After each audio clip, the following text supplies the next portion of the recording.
clean up your room. That's a good start.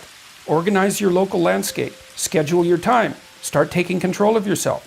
See if you can stop saying things you know to be lies. I had a girl come up to me last night at the end of my talk, and this happens all the time.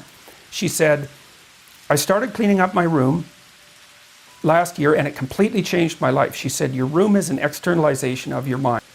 So straighten up what you can straighten up and quit saying things that make you feel weak.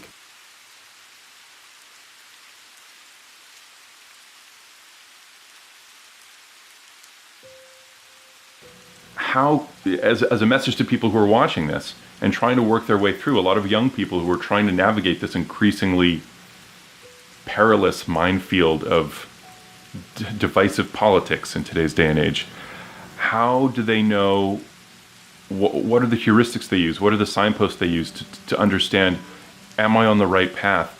Is what I'm being taught or is what I'm being attracted to politically motivated from a sense of what's actually best for the community that I'm nominally caring for? Well, that requires, you might say, well, that requires careful meditation and prayer.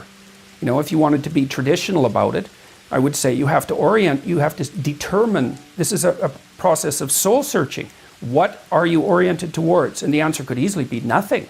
Well, this is why I produced the Future Authoring Program.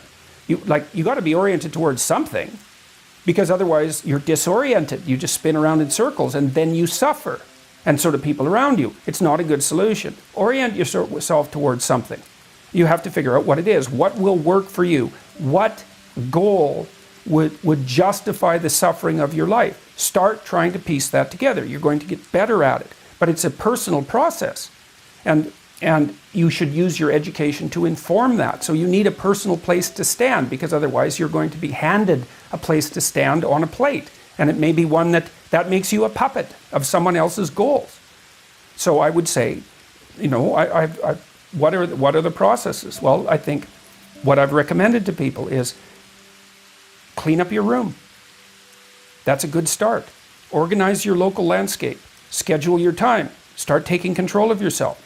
See if you can stop saying things you know to be lies. That's not the same as telling the truth. You don't get to do that to begin with because you're not good enough at it to even attempt it in some sense. But everyone can stop saying things they know to be falsehoods. They can use their own damn definition of falsehood. Right, but in your definition, importantly, I think, in your definition, falsehood includes the higher level moral truth. Yes, it's living wrong.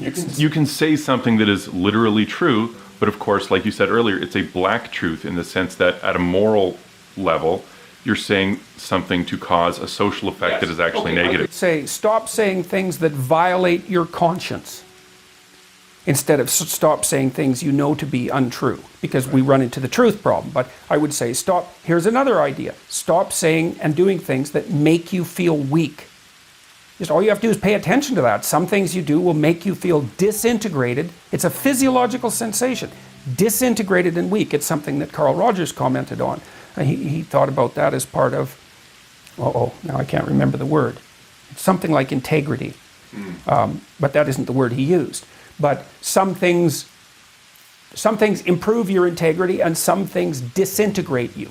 Now, the things that disintegrate you, you often do to impress other people, or because you're taking a shortcut, or you're escaping what you know to be your moral obligation. And your moral obligation stems naturally from your aims. Like once you have aims, you have moral obligations. They come together because the moral obligation is what you need to do in order to obtain the aim. So, and if you don't have an aim, well then you're aimless, so that's not a solution. So along with the aims come the moral obligations.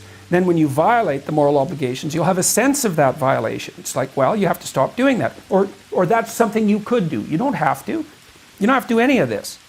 But I would say that's where people should start. You start small. It's not small. You think it's small. It's not small. I had a girl come up to me last night at the end of my talk, and this happens all the time.